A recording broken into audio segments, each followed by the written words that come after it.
బతుకున్నవాడికి చచ్చిపోయినవాడికి ఓ తేడా ఉంటుంది. బతుకున్నవాడికి చచ్చిపోయినవాడికి తేడా ఏంటి అని అంటే, బతుకున్నవాడికి పెయిన్ ఉంటుంది.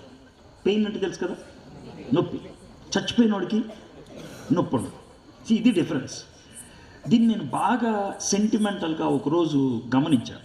ఎట్లా అంటే, మా తోడేళ్ళుడు కూతురికి ఓ బాబు పుట్టాడు. ఆ బాబు పుట్టిన 5th డే చచ్చిపోయాడు. అయితే 4th డే అనమాట ఇది. వెళ్ళాను భీమవరం. వెళ్తే నన్ను అంకుల్ అని పిలుస్తుంది ఆ అమ్మాయి.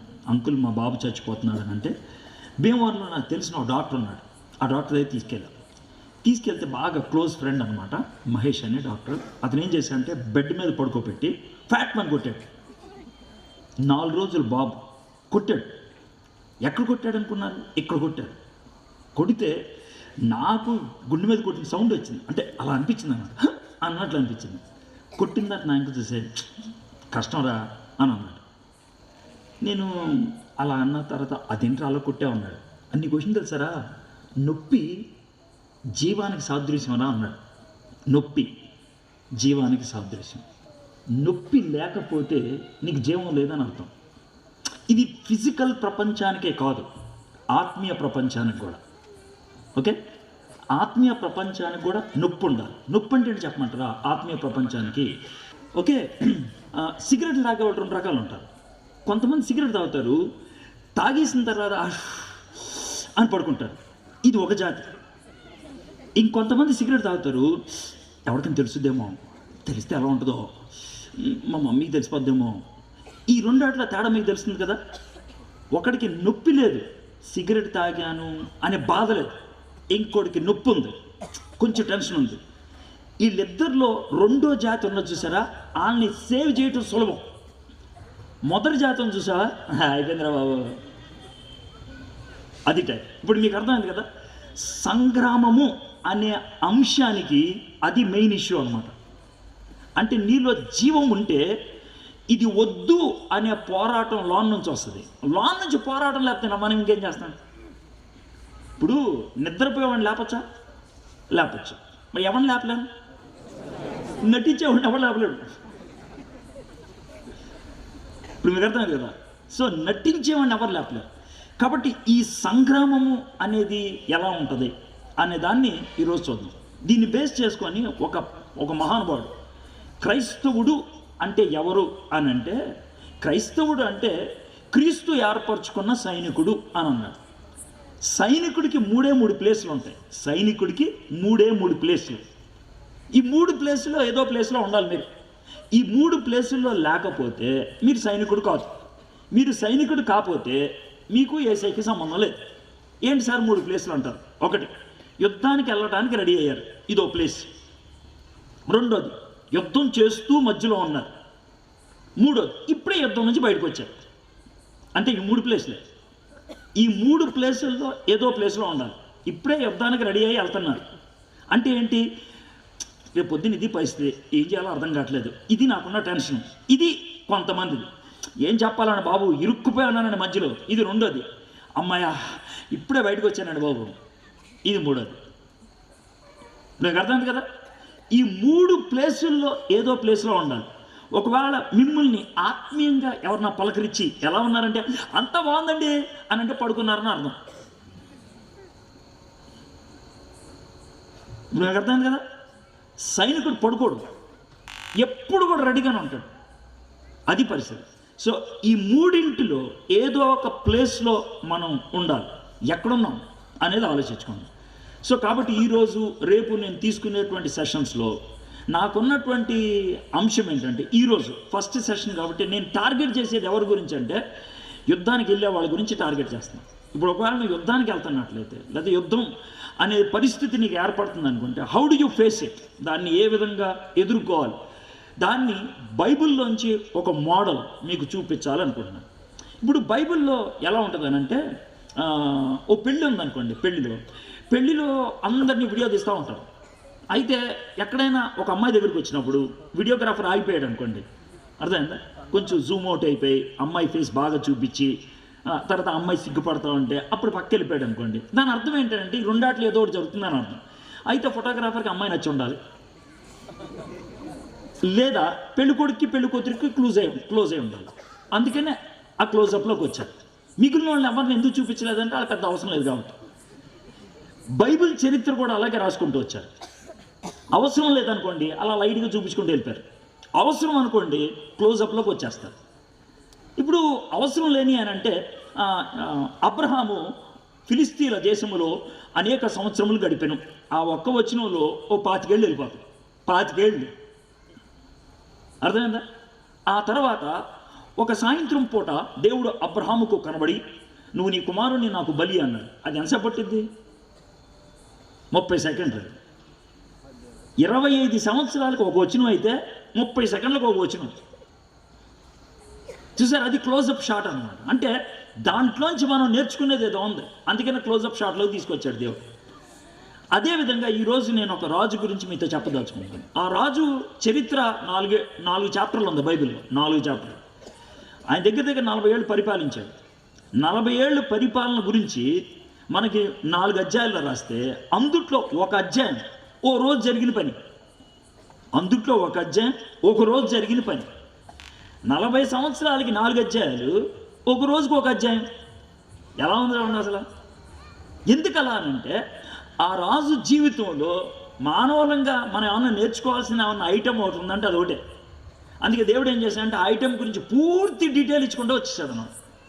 అది ఈరోజు మనం చూసేది. ఆ రాజు ఎవరంటే యెహోషాపాత్. ఓకే, మీ దగ్గర బైబిల్స్ ఉంటే 2వ దినవృత్తాంతములు పాత నిబంధనలో ఉంటుంది. చాలా రేర్గా కోట్ చేస్తూ ఉంటుంది ఈ పుస్తకాన్ని. అందుకనే 2వ దినవృత్తాంతములు 20వ అధ్యాయం. నేను ఈరోజు సాయంత్రం ఏం చేస్తానంటే ఈ ప్యాసేజ్ 20వ అధ్యాయాన్ని చదువుకుంటూ వెళ్ళిపోతాను అంతే. సింపుల్ రీడింగ్, బైబిల్ రీడింగే మనం చేసేది. అయితే అది చదివేటప్పుడు అక్కడక్కడ మీకు కొన్ని హింట్స్ ఇస్తాను. దాని నుంచి మనం నేర్చుకోగలిగేటువంటి పాఠాలు ఏంటి అవి మనం చూడటానికి ప్రయత్నించాలి. ఓకే, 20వ అధ్యాయం దాన్ని చూద్దాం. ఈ 20వ అధ్యాయం చూసి మొదటి 2 వచనాలు చూసిన తర్వాత మీకు కొన్ని పాయింట్స్ ఇస్తాను. అందరు తీసారా? 2వ దినవృత్తాంతములు 20వ అధ్యాయం. యెహోషాపాతు యుద్ధానికి వెళ్ళిన సన్నివేశం గురించి ఉంది కదా, కరెక్టే కదా? Right, cool, right. Page number ఆమె చెప్తారా? 370, 374. Okay, right. ఇది అయిన తర్వాత మోయాబీలను, అమ్మోనీలను, మోయినీలలో కొందరును దండెత్తి యెహోషాపాతు మీదకి వచ్చిరి. అంతలో కొందరు వచ్చి సముద్రం అవల నుండి సిరియనుల తట్టు నుండి గొప్ప సైన్యం ఒకటి నీ మీదకు వచ్చుచున్నది, చిత్తగించుము. వారు హాసోన్ తామార్ అను ఎన్గెదిలో ఉన్నారని యెహోషాపాతునకు తెలియచేసిరి. మీరు ప్రో కబడ్డీ చూసారు ఎప్పుడైనా? ప్రో కబడ్డీ కబడ్డీ టీవీలో వస్తుంది కదండి, చూసారు కదా? ప్రో కబడ్డీలో కానీ లేకపోతే 1 డే ఇంటర్నేషనల్ కానీ 2020 కానీ క్రికెట్ మ్యాచ్ చూశారనుకోండి. 2020 క్రికెట్ మ్యాచ్కి 1 డే క్రికెట్ మ్యాచ్కి టెస్ట్ మ్యాచ్కి తేడా ఏంటి చెప్పండి నాకు? టెస్ట్ మ్యాచ్కి అందరూ తెల్ల బట్టలు వేసుకుంటారు. 1 డే ఇంటర్నేషనల్కి అందరూ తెల్ల బట్టలు వేసుకోవాలి. ఇండియా వాళ్ళు బ్లూ బట్టలు, న్యూజిలాండ్ వాళ్ళు నల్ల బట్టలు, పాకిస్తాన్ వాళ్ళు పచ్చ బట్టలు, వెస్టిండీస్ వాళ్ళు ఎర్ర బట్టలు వేసుకుంటారు. డ్రెస్ని బట్టి అర్థమైపోద్ది ఆడెవడో. టెస్ట్ మ్యాచ్ అయితే అలా అర్థం కాదు, అవునా కదా? కబడ్డీ కూడా అంతే. ఈడు మన పార్టీ వాడరా, ఈడు ఆడి పార్టీ వాడరా అని డ్రెస్ బట్టి అర్థమవుతుంది. 1983 సంవత్సరం దాకా యుద్ధాలు అలాగే చేసేవాడు. యుద్ధాలు చేసేటప్పుడు ఏ దేశానికి సంబంధించిన ఆ డ్రెస్ ఉండేది. కాబట్టి ఈడు మనోడరా, ఈడు పరాయి వాడరా అని డ్రెస్ బట్టి అర్థమైపోయేది. కాబట్టి జాగ్రత్తగా ఉండేవాడు. అది మనోడు కదరా అని జాగ్రత్తగా ఉండేవాడు. 1983 దాకా వియత్నాం యుద్ధాన్ని ప్రకటించినప్పుడు అమెరికా మొట్టమొదటిసారిగా వాళ్ళు కెమాఫ్లేజ్ డ్రెస్ అంటారు, దాన్ని సృష్టించారు. కెమాఫ్లేజ్ డ్రెస్ అంటే ఏంటి తెలుసా? గడ్డిలాగా ఉంటుంది డ్రెస్సే. ఇప్పుడు వేసుకుంటే గడ్డి మొలిసినట్టు ఉంటుంది చెట్టు మీద, అంటే షర్టు ఆ డిజైన్ ఉంటుంది అనమాట. ఆ షర్టు తయారు చేశారు అమెరికా వాళ్ళు. ఎందుకు తయారు చేశారంటే ఆ షర్ట్ వేసుకొని గడ్డిలో పాకుతుంటే వీడు కనబడ్డాడు, వీడు కూడా గడ్డి అనుకుంటారు. అర్థమైందా? పైగా నెత్తికి హెల్మెట్కి పైన గడ్డి పెడతారు వాళ్ళు. అంటే అసలు మనిషి అని ఎవరికి తెలియదు అన్నమాట. అయితే ఇది అమెరికా వాళ్ళు వేసుకుంటే వియత్నాం వాళ్ళు కూడా వేసుకోవడం మొదలుపెట్టారు. అంటే సేమ్ డ్రెస్. నేనెందుకని ఈ మాటతో మొదలు పెడతానంటే, ఒకవేళ వీడు మీ శత్రువురా అని ఒక టైటిల్ ఉందనుకోండి, ఎదుర్కోవడం సులభమే, తెలియకపోతే మరీ కష్టం. ఈ ఆధునిక ప్రపంచంలో సాతానుడు మన దగ్గరికి నేను సాతాన్ని అని ఎడ్డింగ్ పెట్టుకొని రాడాడు. నేను నీ ఫ్రెండ్ని అని వస్తాడు. అది పరిస్థితి. ఆ విధంగా మొదలు పెడతాడు. కానీ ఇక్కడ మాత్రం చాలా స్పష్టంగా యెహోషాపాతుకి శత్రువులు వస్తున్నారు అనేటువంటి విషయం అర్థమైంది. ఇక్కడ మనం యెహోషాపాతు చూసినట్లయితే ముగ్గురు వచ్చారు. మోయాబీలు, అమ్మోనీయులు, ఇంకొక జాతి వాళ్ళు ఎవరు అనే దాని గురించి బైబిల్ పండితులు కొట్టుకు చచ్చారు. కానీ ఎక్కువ మంది ఒప్పుకునేది ఏంటంటే సౌదీ అరేబియా వాళ్ళు. ఈ ముగ్గురు కలిసి వచ్చారు ఎవరి మీదకి? యెహోషాపాతు మీద. వీళ్ళ ముగ్గురు మిత్రుల అస్సలు కాదు, వాళ్ళకి ఒకరికొకరికి పడదు. కానీ నీ శత్రువే నా శత్రువు కాబట్టి మన ఇద్దరం కలిసిపోదాం, ఆ విధంగా వాళ్ళు కలిసి వచ్చారు. మనకి శోధనలు వచ్చినప్పుడు, ఆత్మీయ పోరాటం ఉన్నప్పుడు జాగ్రత్త గుర్తుపెట్టుకోండి, మనము ఆత్మీయ పోరాటంలో ఉన్నాము అంటానికి నిదర్శనం ఏంటంటే అటాక్లన్నీ ఒకసారే వస్తాయి. ఒక్కసారే మన మీద ఒత్తిడి పెరిగిపోతుంది. అదే నిదర్శనం మీరు దేవుని పక్షాన్ని ఉన్నారు అంటారు. ఒకదాని తర్వాత ఒకటి వచ్చింది అనుకోండి, అది పెద్ద విషయం అంటారు. అన్నీ కలిసి రావటం అనేది జరుగుతూ ఉంటుంది. యెహోషాపాతు మీదకి ఆ విధంగా అందరూ కూడా కలిసి దండెత్తి రావడం మొదలుపెట్టారు. అది జరిగింది. విశ్వాసి అనేవాడికి ఖచ్చితంగా పోరాటం ఉంటుంది. నేను ఇందాక చెప్పాను కదా, జీవం ఉన్నది అని అంటే పెయిన్ ఉండాలి. పెయిన్ ఉండాలి అని అంటే బయట నుంచి అటాక్ అనేది ఉండాలి. అటాక్ ఉన్నది అని అంటే అర్థం నువ్వు బతికున్నావు ఆత్మీయంగానే. ఒకవేళ మీలో ఎవరైనా ఇక్కడ ఉన్నటువంటి వాళ్ళు నాకు ఏ సమస్యలు లేవు సార్, నాకు ఏ శోధనలు లేవు సార్, నాకు ఏ బాధలు లేవు సార్ అని అంటే నువ్వు ఆత్మీయంగా చచ్చావు సార్ అంటాను నేను. శోధన అనేది జీవానికి సాదృశ్యం, పోరాటం అనేది జీవానికి సాదృశ్యం. నీ జీవితం మీద బయట నుంచి ఒత్తిడి ఉన్నది అన్నది జీవానికి సాదృశ్యం. ఇక్కడ కొంతమంది చెప్పుకోగలిగే సమస్యలు ఉన్నాయి, కొంతమందికి బయటికి కూడా చెప్పుకోలేరు. కొంతమందికి పరాయోళ్ళ దగ్గర నుంచి సమస్యలు ఉన్నాయి, కొంతమందికి లోనోళ్ళ దగ్గర నుంచి సమస్యలు ఉన్నాయి. But whatever it is, you have to be in the battlefield. నువ్వు యుద్ధ భూమిలో ఉండాలి. యుద్ధ భూమిలో ఉంటే అప్పుడు మనము దేవుని సైన్యములో ఉన్నాము అని అర్థం. మనం అంత స్పష్టంగా చెప్పుకుంటాం బైబిల్లో, సైన్యములకు అధిపతియగు యెహోవా అని. ఆయన మనకు అధిపతి అయితే, మనం సైన్యం అయితే మనం ఖచ్చితంగా యుద్ధ భూమిలో ఉండాలి. మనం ఉన్న ఇల్లు మనకి యుద్ధ భూమి, మనం చదువుకునే స్కూల్, ఇన్స్టిట్యూట్ మనకి యుద్ధ భూమి, మనం ఉద్యోగం చేసేటువంటి మన ఆఫీస్ యుద్ధ భూమి, మనము వ్యాపారం చేసేటువంటి మన ప్లేస్ మనకి యుద్ధ భూమి. సో అది యుద్ధ భూమి. You are always in a warfare. మనం ఎప్పుడు కూడా ఒక పోరాటంలో ఉన్నవాడు. ఇక్కడ యెహోషాపాతుకి అలాంటి సమాచారం వచ్చింది, నీ మీదకి అటాక్ వస్తుంది. ముగ్గురు వచ్చారు అని ఉన్నది అక్కడ. మోయాబీలు వచ్చారు, అమ్మోనీలు వచ్చారు, సౌదీ అరేబియా వాళ్ళు వచ్చారు. మనకు అర్థం అవడానికి వాళ్ళు మూడో పేరు ఉపయోగించారు. వీళ్ళు ముగ్గురు కలిసి వచ్చారు. మనకి అటాక్స్ ఎలా వస్తాయి అంటే, చాలా మంది చెప్పుకునేది ఏంటంటే మనకి, ఏరా నీకు ఎందుకు వచ్చిన బాధలు అంటే సాతానుడు నన్ను శోధనలో పడేశాడు అని అంటారు. ఇది మొదటి. రెండోది ఏంటంటే బయట ఆకర్షణలు ఎక్కువైపోయాయి అంటారు. అది రెండోది, ప్రపంచం.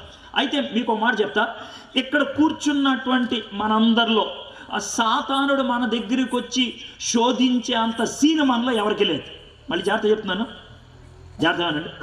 ఇక్కడ ఉన్నటువంటి మనలో ఎవరి దగ్గరికైనా సాతానుడు వీడి దగ్గరికి వెళ్ళాలా, సాతానుడు దీని దగ్గరికి వెళ్ళాలా, వీడిని శోధించాలా అన్నంత సీన్ లేదు. ఏ సార్ అని అంటే, సాతానుడు ఎవరి దగ్గరికి పడితే ఆడి దగ్గరికి రాడు, ఆడంత చీపేం కాదు. అర్థమైందా? సాతానుడు వాడి రేంజ్ వేరు, వాడి లెవెల్ వేరు. ఎలాగ చెప్పమంటారా? ఒకవేళ సచిన్ టెండూల్కర్ దగ్గరికి వెళ్ళి మన ఇద్దరం క్రికెట్ ఆడదామంటే ఆడతాడాడు. ఎందుకు ఆడలే చెప్పండి, ఆడికి రాదా? ఎందుకు ఆడు? ఊరినే చెప్పండి. ఇప్పుడు మీరు యూత్ మీటింగ్ అన్నారు, యూత్ మీటింగ్ అని మరి యూత్ మీటింగ్ అని మీరు మాట్లాడకపోతే నేను దిగుతా కిందకి. నేను దిగితే నా రేంజ్ వేరుగా ఉంటుంది. కాబట్టి టక్కుమని జవాబు చెప్పండి. సచిన్ టెండూల్కర్ మనిద్దరం క్రికెట్ ఆడదామని మీరంటే ఎందుకు ఆడను అంటాడు.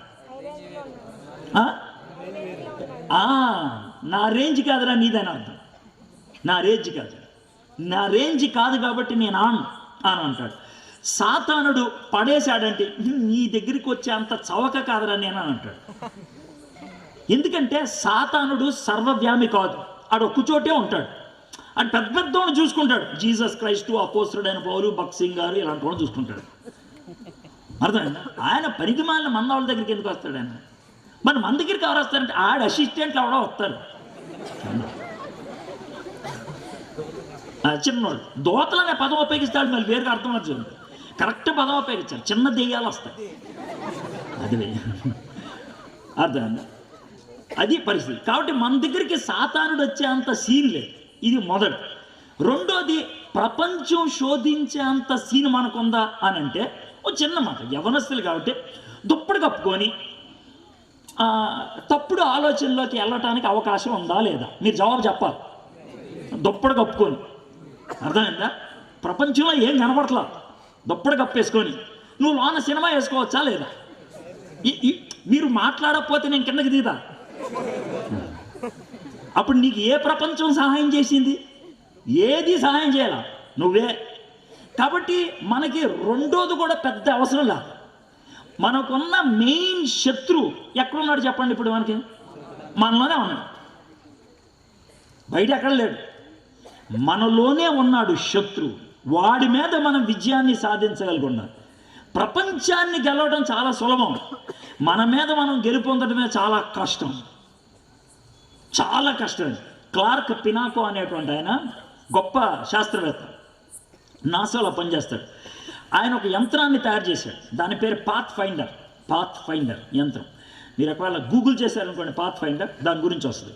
పాత్ ఫైండర్ అనే యంత్రం 64 అంగుళాలు, 5 స్కేళ్ళు పక్క పక్కన పెడితే ఎంత పొడుగుంటుందో అంత ఉంటుంది. అది పాత్ ఫైండర్. దానికి 6 చక్రాలు ఉంటాయి, 3 కెమెరాలు ఉంటాయి. అది రైలు బండిలాగా వెళ్తూ ఉంటుంది. అయితే రిమోట్తో పనిచేస్తుంది, అంటే బటన్తో దాన్ని అటు ఇటు కదపొచ్చు, దాన్ని కెమెరాలో ఆపరేట్ చేయొచ్చు. దీంతో ఫోటోది, దాంతో ఫోటోది అని తీస్తుంది, వెంటనే పంపించేస్తుంది. అది చేసేటువంటి పని అనమాట పాత్ ఫైండర్. అయితే దీంట్లో విచిత్రం ఏముందండి అంటే, విచిత్రం ఏంటంటే ఈ పాత్ ఫైండర్ పనిచేసేది భూమి మీద కాదు, మరి ఎక్కడ సార్? మార్స్ మీద పనిచేస్తుంది. మార్స్, అర్థమైందా? కొన్ని వేల కిలోమీటర్లు, లక్షల కిలోమీటర్లు అవతల ఉంటుంది. మనోడు ఇక్కడ ఉండి దాన్ని ఆపరేట్ చేస్తూ ఉంటాడు. అది పరిస్థితి. సో తన ఆఫీస్లో టీవీ స్క్రీన్ ముందు కూర్చొని ఇలా జరుపుతూ అక్కడ ఫోటో తీస్తూ ఉంటే వెనకాల ఉన్నటువంటి శాస్త్రవేత్తలు క్లార్క్ పినాకోని చూసి మురిసిపోయి, బా ఏం చేశారు నువ్వు, ఎక్కడో ఉంది అది, అసలు ఎక్కడుందో కూడా తెలియదు, కానీ ఇక్కడ ఉన్న వాళ్ళు ఆపరేట్ చేస్తాం, ఎంత ఖతర్నాగరం నువ్వు అని అంటే, క్లార్క్ పినాకో తిరిగి వెనక్కి ఏమో తెలుసా, మానవుడికున్న తెలివితేటలతో తన బయట ఉన్న దేన్నైనా కంట్రోల్ చేయొచ్చు, పెద్ద కష్టమేం కాదు. మానవుడికున్న తెలివితేటల్లో తన బయట ఉన్న దేన్నైనా కంట్రోల్ చేయొచ్చు, కానీ కంట్రోల్ చేయండి ఒకటే అన్నాడు. ఏంటన్నాడు? తనలోనే ఉందన్నాడు. మనసా ఊరుకుంటుందా? ఊరుకోదు. అబద్ధం ఆడకూడదని మనం తెలీదా? మీరు ఎందుకు ఆడతావు? యథోపనం చేయకూడదని తెలీదా? మీరు ఎందుకు చేస్తావు? మనకే చేత కాదు, తెలిసిందే చేయలేం, ఇక తెలియని దానికోసం వెళ్తాం. ఇది మనకున్న ప్రపంచం. కానీ యెహోషాపాతుకున్నటువంటి కాన్సెప్ట్ అది కాదు. తనకున్న శత్రువు బయట ఉన్నాడు, కానీ దాన్ని మనలో ఉన్నటువంటి శత్రువుతో రిలేట్ చేయడానికి ప్రయత్నం చేస్తాను. అయితే పోరాటం ఎప్పుడు కూడా మంచిదే. పోరాటం మనలో ఉన్న జీవాన్ని జ్ఞాపకం చేస్తుంది. పోరాటం మనలో ఉన్న జీవాన్ని ఒకసారి పురుకొల్పుద్ది. పోరాటం మనలో ఉన్న జీవాన్ని రెచ్చగొట్టుద్ది. దేవుడు ఎప్పుడు అది అనుమతిస్తాడు. మనలో ఉన్నటువంటి జీవాన్ని ఆయన రేపుతాడు. అది ఆయన చేసేటువంటి పని. అంటే ఆయన వచ్చి శోధించడు. నో, దేవుడు ఎప్పుడు శోధించడు. God will never. కాకపోతే ఒకటి మాత్రం జరుగుద్ది, అనుమతిస్తూ ఉంటాడు. యోబు దగ్గరికి అనుమతి ఇచ్చాడు, మన దగ్గర కూడా అనుమతిస్తాడని. ఆ విధంగా మనలో ఉన్నటువంటి సత్తా బయటపడాలని దేవుని యొక్క తాపత్రం. సరే, యెహోషాపాతు మీదకి అటాక్ వచ్చింది. ఈ అటాక్లు వచ్చినప్పుడు, అంటే ఇక్కడ కూర్చున్నటువంటి మీరు ఒకసారి ఈ మాటలు వింటూ ఉన్నప్పుడు, మీ లైఫ్లో ఏదైనా అటాక్ ఉందేమో ఆలోచించండి. మీ లైఫ్ ఒక్కసారి, మీ లైఫ్ దాన్ని నాతో కలిసి ఆలోచించడానికి ప్రయత్నించారు. దాన్ని నేను వాక్యం చెప్తా ఉంటాను చాలా కూల్గా, మీరేంటంటే దానికి రిలేట్ చేసుకోండి. ఈ అటాక్లో ఇలా చేయాల్సింది అనమాట, ఇలా చేశాను అనమాట అని మీరు ఆలోచించండి. రైట్ నౌ మీరు ఫేస్ చేస్తున్న ప్రాబ్లం ఏదైనా సరే, మీరు ఫేస్ చేస్తుంది దాన్ని మనసులోకి తెచ్చుకొని యెహోషాపాతు ఏం చేశాడు, మీరేం చేశారో చూద్దాం. యెహోషాపాతుకి ఇలా 3 రాజులు కలిసి వస్తున్నారని తెలిసింది. తనంతట తాను ఎదుర్కోలేడు అనే విషయం కూడా తెలిసిపోయింది. అయితే ఏం చేశాడు? 3వ వచనం, అందుకు యెహోషాపాతు భయపడి, దట్స్ ద ఫస్ట్ థింగ్, భయపడ్డాడు. భయం మంచిది. ఎందుకు మంచిది అంటారేమో, భయం మనల్ని మనం చెయ్యలేము అని గుర్తించేటట్లు చేసి చెయ్యగలిగే వాడి దగ్గరికి తీసుకెళ్తాడు. అందుకు మంచిది. సిఎస్ లూయిస్ అనేటువంటి ఒక భక్తుడు ఏమన్నాడు తెలుసా, భయం మంచిది చెడ్డది కూడా అని అన్నాడు. ఎందుకనంటే భయం వేసినప్పుడు అంట మనుషులు కాళ్ళు ఉపయోగిస్తారు. భయం వేసినప్పుడు కాళ్ళు ఉపయోగిస్తారు, కానీ కొంతమంది పాదాలు ఉపయోగిస్తారు. కొంతమంది మోకాళ్ళు ఉపయోగిస్తారు. పాదాలు ఉపయోగించేవాడు ఏం చేస్తాడు? పారిపోతాడు. మోకాళ్ళు ఉపయోగించిన వాడు ఏం చేస్తాడు? తలపైకెత్తే దేవా అంటాడు. పాదాలు ఉపయోగించినవాడు పారిపోతాడు, మోకాళ్ళు ఉపయోగించినవాడు దేవా అంటాడు. నువ్వు పాదాలు ఉపయోగించావంటే పారిపోయావని అర్థం. ఇప్పుడు రేపు 10th రేపు ఎగ్జామ్ అండి, అర్థమైందా? ఎగ్జామ్ ఫెయిల్ అయ్యడానికి 2 పద్ధతులు ఉన్నాయి తెలుసా? పాస్ అవ్వడానికి పద్ధతులు చెప్పట్లేదు, ఫెయిల్ అవ్వడానికి 2 పద్ధతులు. ఒక పద్ధతి ఏంటంటే వెళ్ళి నాసిరకంగా రాసి ఫెయిల్ అవ్వటం, ఇది ఒక పద్ధతి. రెండోది ఏంటి తెలుసా? పరీక్షకి వెళ్ళకుండా ఉండటం. ఇప్పుడు మీకు అర్థమైందా? పరీక్షకి వెళ్ళకపోతే కనుక ఏమవుద్ది? ఫెయిల్, అవునా కదా? కాబట్టి నీ మీదకి అటాక్ వచ్చినప్పుడు అమ్మో అని వెళ్ళిపోతే అర్థం ఏంటి? పేపర్ ఇచ్చేసి వచ్చావని అర్థం. కాబట్టి నువ్వు ఎదుర్కోవాల్సిందే, పారిపోకూడదు. పాపం నుంచి పారిపోవాలి, శోధన నుంచి కాదు. శోధన ఎదుర్కోవాలి, పాపము నుంచి పారిపోవాలి. మనం అక్కడ కన్ఫ్యూజ్ అవుతూ ఉంటాం. అదే నేను చెప్తున్నప్పుడే మీరు ఆలోచిస్తూ ఉంటాడు, ఎంత పారిపోమనంది, నేనేమో పారిపోద్ది అంటున్నాడు. పాపం నుంచి పారిపో, శోధన ఎదుర్కోవడానికి దేవుడు మనకు సహాయం చేస్తాడు. సో ఈయన భయపడి యెహోషాపాతు ఏం చేశాడంటే యెహోవా యొద్ద విచారించుటకు మనస్సు నిలుపుకొని ఆ పదాన్ని ఎందుకు ఉపయోగించుని ఉంటారు అంటే మనోడు మనసు ఏమైంది చెప్పండి మీరు? ఊగిసలాడింది అంటే ఏం చేద్దాం అనుకున్నాడు తెలుసా? 3 రాజులు వస్తున్నారు. ప్రాణం కాపాడుకోవాలనుకుంటే మనోడు చేయాల్సిన పని ఏంటి? తెల్ల జెండా వాడు పట్టేసుకున్నాడు, నేను కూడా మీ ఫ్రెండ్నే. దాన్ని రాజీ పడిపోవడం అంటారు. రాజీ పడిపోదామా, ఎదురిద్దామా? వాళ్ళే 300 మంది, మేము 100 మంది. వాళ్ళు 3000 మంది, మేము 1000 మంది. వాళ్ళు 30,000 మంది, మేము 10,000 మంది. ఎక్కడవుద్ది? అవ్వదు. జెండా పట్టుకుని వచ్చేస్తా, హలో మన ఎంత మాట. ఇది రాజీ పడిపోవటం.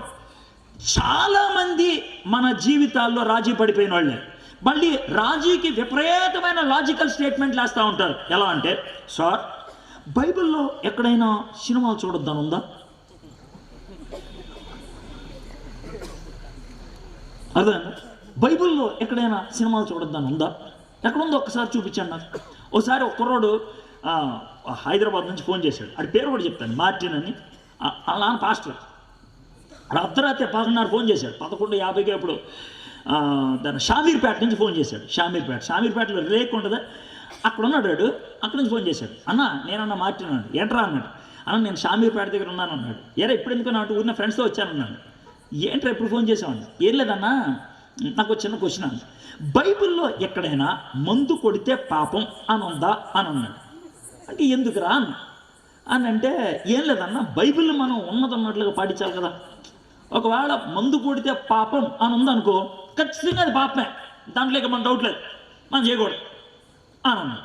కరెక్టేరా, సూపర్ చెప్పు. అయితే నేను ఇంకో ప్రశ్న అడుగుతాను రా అన్నాడు. ఏంటన్నా? బైబిల్లో ఎక్కడైనా పళ్ళు తోముకోవాలి అని ఉందా?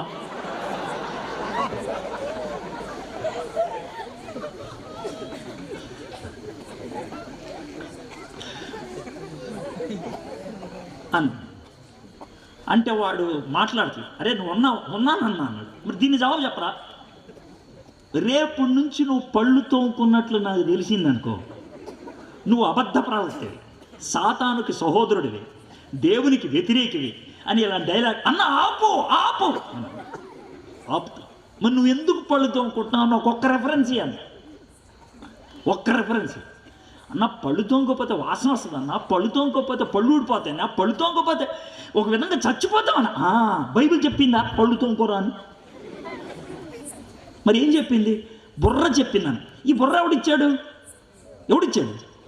దేవుడేగా. దేవుడు బుర్ర ఇచ్చినప్పుడు దాన్ని వాడుకోవాలి. బుర్రను పక్కన పెట్టి వాక్యం వాడతానంటే ఎలా ఉంటుంది? కాబట్టి బుర్ర చెప్తుంది కదా, బుర్ర చెప్తుంది మందు కొడితే పోతావు, బుర్ర చెప్తుంది మందు కొడితే లివర్ పాడవుద్ది, బుర్ర చెప్తుంది మందు కొడితే ఆస్తి పోద్దని, బుర్ర చెప్తుంది మందు కొడితే బుర్ర పనిచేయదని. చాలదా? దీన్ని రాజీ పడతామంటారు. ఇప్పుడు మీలో చాలామంది సినిమాలకు వెళ్తే పాపం అని ఎక్కడ ఉంది, మందు కొడితే పాపం ఎక్కడ ఉంది, సిగరెట్లు తాగితే పాపం ఎక్కడ ఉంది, అమ్మాయిని లవ్ చేస్తే పాపం. మళ్ళీ కూడా నేను మా చర్చ్ అమ్మాయినే లవ్ చేస్తాను, ప్రైజ్ లార్డ్ సిస్టర్ని మొదలు పెడతాడు.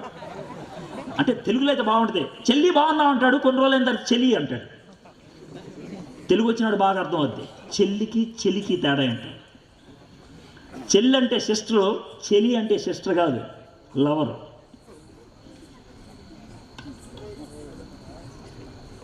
అయిపోయి రాజీ పడటం అంటే ఇది. దానికి బోల్డ్ రెఫరెన్స్లు బైబిల్లోంచి తీసుకురాడు, చరిత్రలోంచి. వాడు అమ్మాయిని లవ్ చేశాడు సార్, ఈ అమ్మాయి ఆడిని లవ్ చేసింది సార్, ఆడు అక్కడికి వెళ్ళాడు సార్, వీళ్ళు అక్కడికి వెళ్ళారు. రెఫరెన్స్లు బయట నుంచి వస్తాయి. రాజీ చాలామంది చేశారు, నేను కూడా చేస్తున్నాను, అందరూ చేస్తున్నారు, నేను కూడా చేస్తున్నాను. ఇది రాజీ పడిపోవటం. గుర్తుపెట్టుకోండి. ఏమన్నా కదా సార్, అప్పుడెప్పుడో ఒక సినిమా పాట వచ్చింది, ఆ సినిమా పాట షూటింగ్ నేను చూసా, అందుకని ఆ పాట నాకు ఎప్పుడు ఆ మొక్క గుర్తుంటుంది. ఆ ఒక్క మొక్క అమెరికాలో జరుగుతుంది ఆ షూటింగ్. అదే టైంకి ఆ ప్రాంతం చూడటానికి వెళ్ళాను, ఆ షూటింగ్ జరుగుతుంది. అందుకే నాకు ఆ బిట్ ఇప్పటికీ గుర్తుంటుంది. పెద్ద స్పీకర్లు పెట్టి ఆ పాట డ్యాన్స్ చేపిస్తున్నారు. నిండు చంద్రుడు ఒకవైపు, చుక్కలు ఒకవైపు, చుక్కలు ఒకవైపు, నిండు చంద్రుడు ఒకవైపు. ఆ బిట్ ఒక్కటే నేను చూసింది, ఆ మొక్క ఒక్కటే, అంతే. ఆ చిన్న మొక్క, దానికి దగ్గర అరగంట పట్టింది, నాకు తలనొప్పి వచ్చి పక్కెళ్ళిపోయాను. అదే చుక్కలు ఒకవైపు, నిండు చంద్రుడు ఒకవైపు. కానీ నాకు అది నచ్చింది, ఆ డైలాగ్ అది నాకు నచ్చింది. నువ్వు చుక్కలాగా ఉంటావా చంద్రుల్లాగా ఉంటావా ఆలోచించుకో. ప్రపంచంతో కలిసిపోతే చుక్కవే, ప్రపంచానికి భిన్నంగా నేను ఉండాలనుకుంటే చంద్రుడివి. నేను డిఫరెంట్గా ఉండాలి. ఎవరికి? ఎవరి కోసం? దేవుడి కోసం. ఎవరి కోసం? నాకున్నటువంటి వ్యక్తిత్వం కోసం. యెహోషాపాతు ఆ విధంగా ఆయన తబ్బిబ్బు పడ్డాడు. అందుకనే యెహోవా యొద్ద విచారించుటకు మనసు నిలుపుకొని మొత్తానికి స్ట్రగుల్ అయ్యాడు. స్ట్రగుల్ అయ్యి అప్పుడు దేవుణ్ణి అడిగాడు. మీకు మాట చెప్పమంటారా? శోధనలో ఉన్నప్పుడు మీరు మనస్ఫూర్తిగా ప్రార్థన చేస్తూ ఉంటే ప్రార్థనే ఒక పోరాటం. నేను చాలా ప్రాక్టికల్గా చెప్తున్నాను. ప్రార్థనే ఒక పోరాటం. ప్రార్థనే ఎందుకో చెప్పంటారా? దేవుడికి ఇష్టం లేనిది మీరు చేయాలనుకుంటున్నప్పుడు మీకు ఇష్టమైంది దేవుడికి ఇష్టం లేనిది. ప్రార్థనలో ఎంత స్ట్రగుల్ ఉంటుందనంటే, ఒక పక్కనేమో పరిశుద్ధాత్ముడు వద్దు అంటాడు, ఇంకో పక్కన నీ శరీరం ఇది కావాలంటాడు. దీనికి బైబిల్లోంచి క్లాసిక్ ఎగ్జాంపుల్ ఎవరో తెలుసా? యేసయ్య. గెత్సెమనే తోటలో మామూలుగా ఆషామాషిగా ప్రార్థన చేశాడా? ఓ పక్కన తండ్రి చిత్తం, ఇంకో పక్కన ఆయన చిత్తం. తండ్రి చిత్తం యేసయ్య సిలువ మీద చచ్చిపోవాలి, ఆయన చిత్తం సిలువ మీద చచ్చిపోవడానికి ఇష్టం లేదు. తండ్రి ఇంకా వేరే మార్గం ఏమన్నా ఉందా? లేదయ్యా. తండ్రి వేరే మార్గం లేదయ్యా. చెమట రక్తంగా బయటకు వచ్చేసింది. అంతగా స్ట్రెస్ గుండా వెళ్ళాడు ఆయన. అంటే ఊగిసలాడాడు కొద్దిసేపు. ఆ ఊగిసలాడటంలో మొత్తానికి స్థిరత్వంలోకి వచ్చాడు. ప్రేయర్ స్టెబిలైజెస్ అస్. ప్రార్థన మనలో ఉన్నటువంటి ఆ చంచలత్వాన్ని స్థిరం చేస్తుంది. ఇక్కడ యెహోషాపాతు చేసింది అది. He was struggling. కానీ ఆ ప్రార్థనలో చివరికి తేజల్చుకుంది ఏంటంటే, యెహోవా యొద్ద విచారించుటకు. అంటే ఒకవేళ యెహోవా యొద్దకి విచారించడానికి వెళ్ళకపోతే ఎవరి దగ్గరికి వెళ్ళి ఉండేవాడు? ఎవరి దగ్గరికి వెళ్ళినా అది సాతాను. దేవుడి దగ్గరికి వెళ్ళకుండా ఎవరి దగ్గరికి వెళ్ళినా కూడా సాతాను. ఈ మైక్ ఉంది కదా, ఈ మైకులు 2 రకాలు ఉంటాయి. అదేనా, ఈ మైక్ నేను చెప్పే రకం కాదు, నువ్వే చెప్పాలి తమ్ముడు. ఒకటి యూని డైరెక్షన్ మైక్ అని ఉంటుంది, ఇంకోటి మల్టీ డైరెక్షన్. ఇది యూని డైరెక్షన్, మల్టీ అని. యూని కరెక్టే, నేను ఆలోచించాను. యూని డైరెక్షన్ మైక్ ఉన్నటువంటి విషయం ఏంటి తెలుసా? మైక్ ఇక్కడ ఉంది కదా, హలో బాగున్నా, వినపడదు.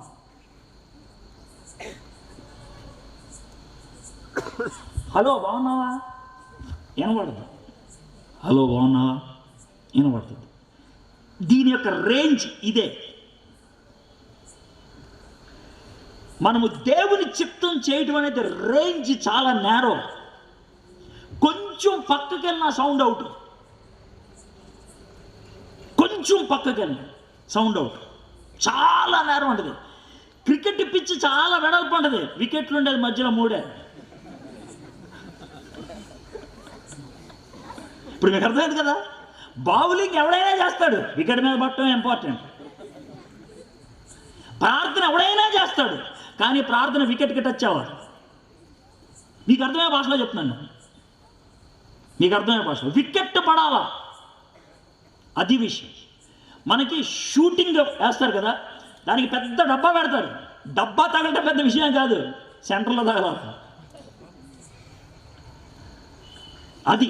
సో మనోడు చేసినటువంటి ప్రార్థన మనస్సు నిలుపుకొని యూదా ఎంతటా ఉపవాసము ఆచరింపవలనని చాటింపగా. నా నువ్వు నిజంగా స్ట్రగుల్ గుండా వెళ్తున్నప్పుడు స్ట్రగుల్లో మొట్టమొదటిది పర్సనల్ ప్రేయర్. స్ట్రగుల్లో మొట్టమొదటిది పర్సనల్ ప్రేయర్. పర్సనల్ ప్రేయర్ దేనికోసమో తెలుసా? స్థిరం చేసుకోవడానికి, దేవుడి దగ్గరికి రావాలి, దేవుడి దగ్గర దీని విషయంలో దేవుడి మీద ఆధారపడాలి, ఇంకెక్కడికి వెళ్ళిపోవాలి. ఇది స్టేజ్ 1. ఎప్పుడైతే ఈ స్టేజ్ 1లో సక్సెస్లోకి వస్తావో యూజువల్గా ఎక్కువ శాతం స్టేజ్ 2లోకి వెళ్ళిపోతాం. ఏంటా స్టేజ్ 2 తెలుసా? దీనికి నాకు సపోర్ట్ కావాలి, సపోర్ట్. అక్కడే మనకి సహవాసం. ఏం చేస్తామంటే ఈ ఇష్యూని నువ్వు ఏదైతే స్ట్రగుల్ అవుతున్నావో, ఏ విషయంలో అయితే బాధపడుతున్నావో, ఏ విషయంలో అయితే ఎదుర్కొంటున్నావో, తట్టుకోలేకపోతున్నావు, ఆ విషయాన్ని అర్థం చేసుకోగలిగే 2, 3, 4, 5 వాళ్ళకి చెప్పి వాళ్ళని కూడా ప్రార్థన చేయమని అడుగుతాం. యేసు ప్రభు వారు గెత్సెమనే తోటలో ఆయన ఒక్కడే ప్రార్థన చేశాడా? చెప్పండి నాకు, ఎవరెవరు చేశారు చెప్పగలరా?